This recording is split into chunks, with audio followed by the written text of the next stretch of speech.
那种家庭你千万不能干，以前大家都晓得哈，妈宝男那种家庭你千万不能干。今天我又看到一件事，就是哪种家庭不能干呢？就是国家来级呢，鸡呢从小到大哈，去入协会之后，也就是不入协会之后，鸡娘呀种来都不帮成绩，也不去管鸡。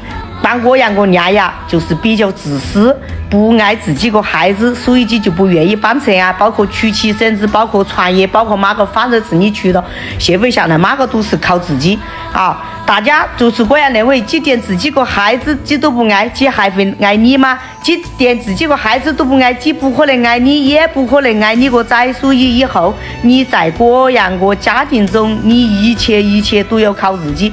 你跟我样个来劲的，你就会有吃不完个苦头。如果在来劲有出息还好，没得出息你就有吃不完个苦头，受不完个委屈，没得任何性帮衬啊。你管对不对呢？